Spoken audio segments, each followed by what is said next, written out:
जय हिंद साथियों, स्वागत है आप सभी का एजुकेशन केयर 6 में। पहले तो बिहार एसएससी यानी कि बिहार कर्मचारी चयन आयोग के बारे में आपको थोड़ी सी जानकारी दे दूं। एक ऐसा आयोग जो कि अपनी बहाली की प्रक्रियाओं को लेकर काफी सुस्त और काफी यहाँ पर भ्रष्टाचार में लिप्त पाया गया था।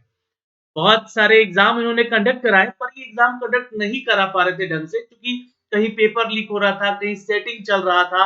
इन सभी चीजों को लेकर आयोग जो है ना, चरमराया हुआ था। बहुत ही ऐसी दयनीय स्थिति में था आयोग यहाँ पे कि कोई भी बहाली की प्रक्रिया निकाले उससे पहले कि यहाँ पे सीट बिक जाते थे। यानी कि यहाँ पे उसी को नौकरी मिलती जो नौकरी पैसे से खरीदना चाहते थे। परिस्थिति अब बदल रही है, बिहार भी बदल रहा है, लेकिन अब परिस्थितियों को देखते हुए यहाँ पे देखा गया कि जो बहाली की प्रक्रिया पहले से रुकी हुई थी, उनको तो कंप्लीट कराया जाए। उनको देखिए, मैं अभी आपको याद दिला दूं कि प्रथम इंटर स्तरीय जो परीक्षा 2014 में निकाला गया, उस बहाली का प्रक्रिया अब 2023 में जाके खत्म हुआ है। यानी कि लगभग 8 साल लग गए हैं उस बहाली की प्रक्रिया को समाप्त करने में।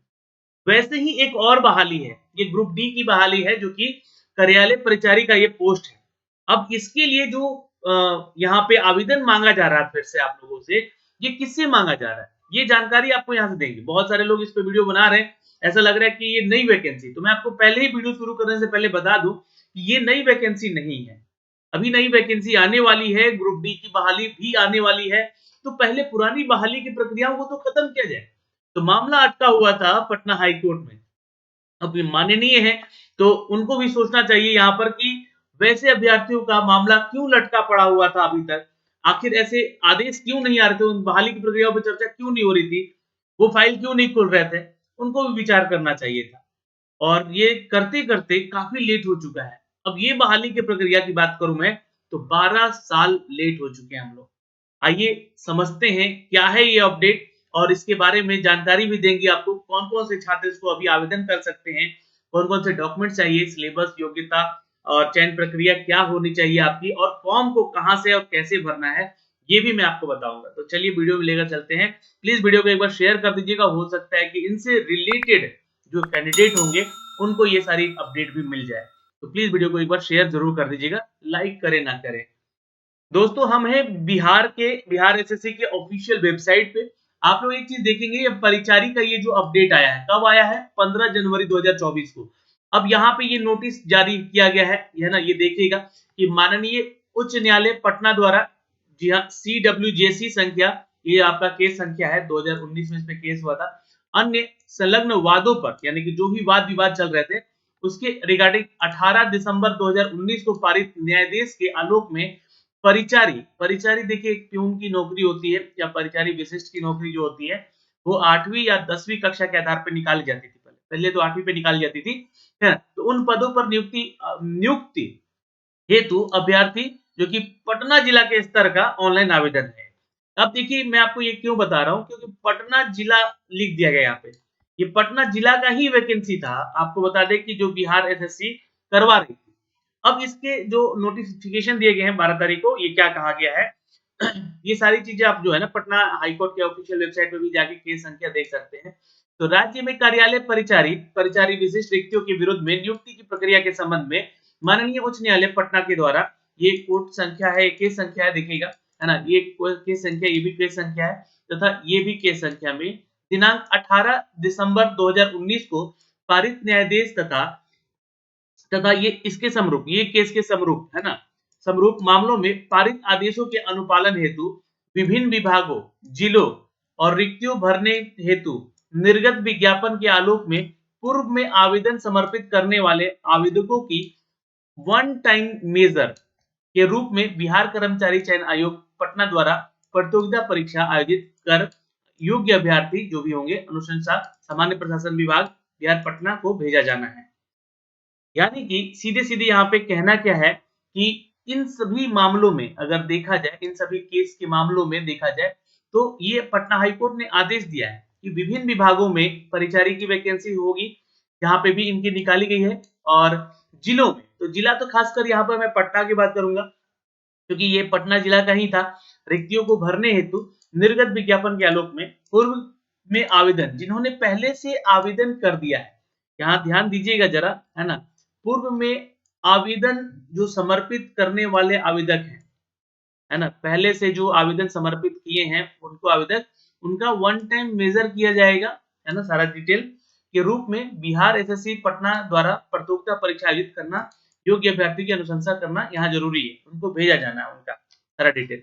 अब देखिएगा इसके बाद का जो अपडेट कहता है कि हमारा कि देखिए 14 फरवरी 2023 को सामान्य प्रशासन विभाग पटना के द्वारा संपन्न एक बैठक होती है। बैठक में लिए गए निर्णय और सामान्य प्रशासन विभाग पटना के द्वारा यहाँ पर जो पत्रांक संख्या था, है ना, 22,979, जो कि 19/12/2023 से संसूचित किया गया है, इसको संसूचित किया गया और उसके ऊपर निर्देश जारी किया गया। ये निर्देश के आलोक में ही पटना जिला के रिक्तियों को भरने का ये जिला के द्वारा पुनः या पूर्व निर्गत विज्ञापन आवेदन समर्पित करने वाले वैसे आवेदक जिनकी नियुक्ति दिनांक 18 दिसंबर 2019 तक नहीं हुई है ना, ऑनलाइन आवेदन करके जिला स्तर पर प्राप्त कर सकते हैं। अब ये देखिए कोई नया लड़का इसको आवेदन नहीं करेगा, ये उनके लिए है जिनका कि परिचारी के पोस्ट के लिए 2019 तक बहाली नहीं हुआ और ये आप लोगों ने पूर्व में यहाँ पे आवेदन समर्पित किया है, ठीक है, तो ध्यान रखिएगा यहाँ पे आप इस विज्ञापन के आलोक में पूर्व में आवेदन समर्पित किया हो, उन आवेदकों की वन टाइम मेजर के रूप में ये सारा डिटेल आपसे लिया जाएगा और आपसे यहाँ पर जो है प्रतियोगिता परीक्षा ली जाएगी, यानी कि आपको बैठने का मौका मिलेगा। तो ऐसे संबंधित अभ्यर्थी को सूचित किया जाता है कि वे आयोग की वेबसाइट पे जाइए, ये वेबसाइट का लिंक दिया गया है और उसके माध्यम से अपना ऑनलाइन आवेदन जो है 15 जनवरी से 31 जनवरी तक भरना सुनिश्चित करेंगे। अब आपको बता दें यहाँ पे कि अभ्यर्थी जो है रजिस्ट्रेशन कैसे करेंगे उसके लिए भी जानकारी देंगे। अभ्यर्थी जो है यहाँ पे ऑनलाइन आवेदन भरे जाने के पश्चात यानी कि उसके बाद जिला पटना द्वारा अभ्यर्थी द्वारा पूर्व में प्रकाशित विज्ञापन के विरुद्ध में भरे गए आवेदन, है ना, आवेदन जो आपने पहले किया था उसके आलोक में प्रविष्टियों को प्रमाणित कर आयोग के पोर्टल पर अपलोड किया जाए। मतलब कि जो आपने उस समय चीजें फॉर्म भरते समय डाली थी वो सारा चीज ही डालना है आपको यहाँ पे पूर्व में जो प्रविष्ट किया गया है प्रमाणित, ठीक है। अब देखिए बहुत सारे ऐसे कम स्टूडेंट होंगे जो कि इसका फॉर्म शायद भरे होंगे तो उनको ध्यान में भी होगा, है ना, क्या क्या डॉक्यूमेंट्स लगा था ये भी उनको ध्यान में नहीं होगा। मैं जहां तक याद है 12 साल एक युग बीत चुका है, मतलब 10 साल का एक युग मतलब समझिए तो खत्म हो गया है, ये 12 साल के बाद इनको याद पड़ता है यहाँ पे, है ना। तदुपरांत आयोग के द्वारा संबंधित जिला के माध्यम से सत्यापित किए गए अभ्यर्थी हेतु प्रतियोगिता परीक्षा आयोजित की जा रही है। ये उनके लिए ही आयोजित की जाएगी परीक्षा जो कि फॉर्म भरेंगे और उनका सत्यापन किया जाएगा पहले तो, है ना, कि वही अभ्यर्थी है जिन्होंने उस समय फॉर्म भरा था। अब ध्यान में रखिएगा यहाँ पे पटना जिला के द्वारा यहाँ पर दिनांक 12 दिसंबर 2012 के पूर्व प्रकाशित विज्ञापन हेतु उम्मीदवारों की न्यूनतम शैक्षणिक योग्यता। अब देखिए 2012 में ये जो योग्यता थी, है ना, इसकी शैक्षणिक योग्यता अष्टम वर्ग उत्तीर्ण होना चाहिए यानी कि 8वीं पास होना चाहिए तथा उसके परीक्षा का प्रश्न अष्टम वर्ग के स्तर पर ही रहेगा, यानी कि जो आपका पैटर्न रहेगा एग्जाम का वो 8वीं कक्षा के आधार पर ही सवाल पूछे जाएंगे। 12 दिसंबर 2012 के बाद प्रकाशित विज्ञापन हेतु उम्मीदवारों की न्यूनतम शैक्षणिक योग्यता मैट्रिक तथा समकक्ष उत्तीर्ण होना चाहिए, ये ध्यान रखिएगा, तथा उनके परीक्षा प्रश्न मैट्रिक और समकक्ष स्तर पर होगा। तो ये जो लोग 2012 के बाद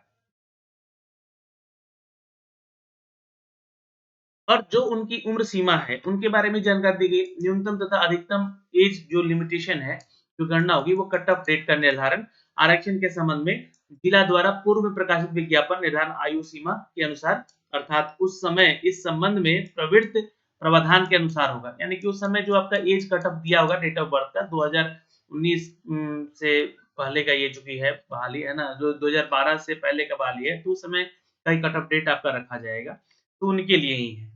पटना जिला के विभिन्न कोटि रिक्तियों की संख्या जिला द्वारा पूर्व में प्रकाशित रिक्तियों के अनुसार होगी। आयोग द्वारा परीक्षा के उपरांत संबंधित जिला से प्राप्त रिक्तियों के आलोक में जिलावार अनुशंसा होगी, प्रेषण होगा, उनका कार्रवाई की जाएगी और अभ्यर्थियों को निर्देश दिया जाता है कि वे अग्रतर सूचना के लिए वेबसाइट पर विजिट करते रहें। ये तो जानकारी दे दी गई है कि मतलब आपका जो है यहाँ पे हम जानकारी देते रहेंगे, लेकिन किनको आवेदन करना है, क्या आपका ये क्वालिफिकेशन होना चाहिए, योग्यता क्या होनी चाहिए, डॉक्यूमेंट मतलब कहाँ-कहाँ का होना चाहिए, ये ध्यान रखिएगा। और आप आ जाइएगा इसके ऑफिशियल वेबसाइट पे जहाँ से आप इसका फॉर्म भरते हैं। इसका लिंक हमने दे दिया है onlinebiharsc.com का। ये तो यहाँ से क्लिक कीजिएगा इस लिंक पे, पहले वाले लिंक पे, ये आज ही लिंक दिया गया था, कल लिंक दिया गया है इसका, ठीक है। यहाँ से आके आपको करना क्या है कि सबसे पहले इसको रजिस्ट्रेशन करना है।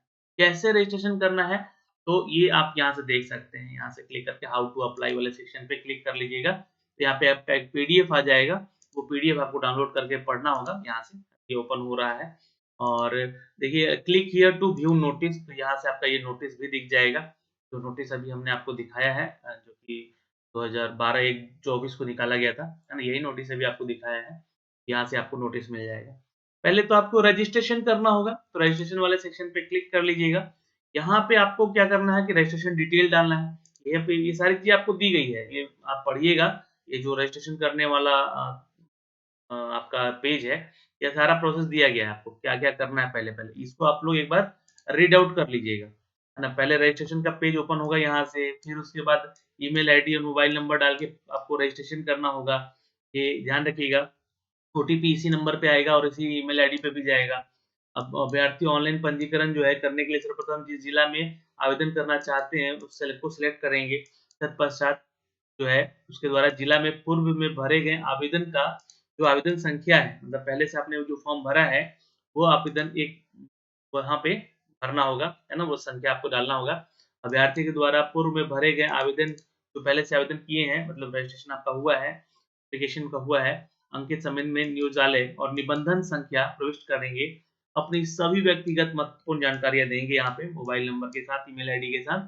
के और यहाँ पे अभ्यर्थी जिस आरक्षण श्रेणी का दावा करते हैं, उसका ही सर्टिफ़िकेट उनका लगेगा और ये ध्यान रखिएगा कि संबंधित प्रमाण पत्र, निर्गत संख्या तथा तिथि उन्हें अंकित करनी होगी। और अभ्यर्थी अपने रजिस्ट्रेशन नंबर, पासवर्ड द्वारा लॉगिन करेंगे और अभ्यर्थी जब अपना सॉफ्टवेयर में दी गई सभी सूचनाएँ भर देंगे, तो उन्हें परीक्षा के लिए निर्धारित शुल्क का भुगतान भी यहाँ पे करना होगा, जो कि आपको एसबीआई के थ्रू आपको गेटवे दिया जा रहा है। और यहाँ पे देखिएगा, तो ये निर्धारित शुल्क जो है, उसके बाद अभ्यर्थी अपना फ़ोटो यहाँ पे देंगे और अपना सिग्नेचर भी अपलोड करेंगे। देखिए पूरा चेहरा, आँखें खुली हुई रहनी चाहिए। फ़ोटोग्राफ प्रविष्टि जो होगी, पृष्ठभूमि सफ़ेद हो और ये अपलोड करेंगे, तो हिंदी और अंग्रेजी का हस्ताक्षर स्कैन करके अपलोड करेंगे।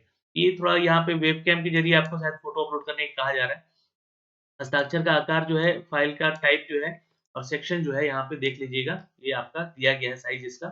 कोई भी त्रुटि होता है तो उसके लिए जानकारी आपको दी जाएगी वैसे, सुधार करने का भी मौका दिया जाएगा, लेकिन व्यक्तिगत सूचनाएँ जो है अंकित करेंगे, जो भी आपका है, प्रीव्यू में जाकर देख सकेंगे उसको और उसमें त्रुटि नहीं हो, है ना? ध्यान रखिएगा। और एडिट का ऑप्शन इसमें वंचित सुधार कर सकते हैं, मौका मिलेगा आपको एडिट का। और ऑनलाइन जो है आवेदन जितनी जितनी भी फ़ील्ड दी गई हैं, दर्शाई गई हैं, उनमें सबके विरुद्ध में प्रविष्टियाँ करें, यानी उसमें सबमिट करेंगे फाइनल को डाल के और फाइनल सबमिट करने के बाद फिर कोई एडिट नहीं होगा। प्रिंट ज़रूर निकाल लीजिएगा इसका एक। तो ये आपका जो है वेबसाइट है ना? तो यहाँ पे आइएगा तो आपको यहाँ पे सब कुछ दिखेगा। जैसे कि मान लीजिए कि आपने क्या आपने 12/12/2012 के बाद या उससे पहले आवेदन भरा है, तो बिफ़ोर वाला और 12 वाला, ठीक है? मतलब 2 बार इसका फ़ॉर्म भरवाया गया है, इस बात का ध्यान रखिएगा। तो यहाँ से येस कर लीजिएगा, है ना? कि बिफ़ोर 2012 के हमने फ़ॉर्म भरे थे, ठीक है? Name of the district of filling application, तो ये पटना का ही दिया गया है क्योंकि पटना का ही वैकेंसी था। और यहाँ बोला गया क्या आपने जिला द्वारा पूर्व में प्रकाशित विज्ञापन के अंतर्गत आवेदन भरा था? तो यस कीजिएगा, अन्यथा नो है तो नो कर दीजिए। नो कीजिएगा तो फिर तो कोई मतलब ही नहीं है, क्योंकि ये उन्हीं के लिए है। भरा था तो ठीक है। हाँ, तो ये ध्यान रखिए, जो प्रकाशित किया गया था विज्ञापन उसको आपने भरा था तो ठीक है, यस ही कीजिएगा इसको। जिला के द्वारा में प्रकाशित विज्ञापन में भरे गए आवेदन की संख्या। अब देखिए यहाँ पे आपसे संख्या माँग लिया गया ना, जो आपने एप्लीकेशन फॉर्म भरा था, वो एप्लीकेशन नंबर यहाँ पे माँगा जा रहा है, ठीक है? तो ये application number field in the advertisement published yearly the district, जिस जिला के लिए आपने भरा था उस समय फॉर्म, उसका आपके पास होना चाहिए वो नंबर। तो यस ही करना है आपको, ये ध्यान रखिएगा। और फिर उसके बाद जिले में आवेदन पत्र जमा करने का वर्ष, मतलब कौन से वर्ष आप जमा किए थे। 2019 के बाद यहाँ पे लिया गया था, है ना? 2012 से लेकर 2019 के बीच में ही किए होंगे लोग, है ना? लगभग 12 साल तो हो ही गया है। तो आपने किस वर्ष अपना जो जमा किया था, ये वर्ष आपको बताना है ना? एम्प्लॉयमेंट एक्सचेंज रजिस्ट्रेशन नंबर, है ना? जो भी आपका रजिस्ट्रेशन नंबर मिला था, वो भी आपको डालना है। एम्प्लॉयमेंट एक्सचेंज, है ना? नियोजालय रजिस्ट्रेशन नंबर आपको डालना है। नेम ऑफ एप्लीकेंट, यहाँ पे अपना नाम डालिएगा, फादर नेम डालिएगा, मदर नेम डालिएगा, डोमिसाइल है या नहीं है ये बताइएगा।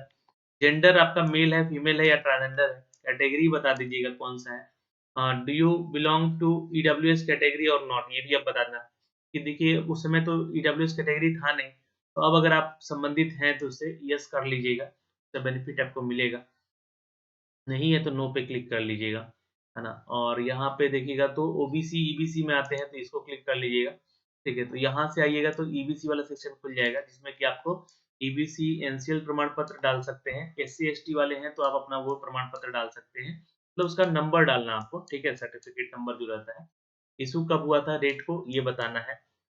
ये यहाँ पे पर्सन डिसेबल कैटेगरी से आते हैं तो यस और नो पे क्लिक कर लीजिएगा। टाइप ऑफ डिसेबिलिटी क्या है आपका ये बता दीजिएगा। डिसेबिलिटी के मतलब किस बोर्ड से आपको मिला है प्रमाणित ये बता दीजिएगा, ये नहीं तो नो पे क्लिक कर दीजिए तो ये सब नहीं माँगेगा आपसे। फ्रीडम फाइटर हैं तो ठीक है, नहीं तो नो पे क्लिक कर लीजिएगा।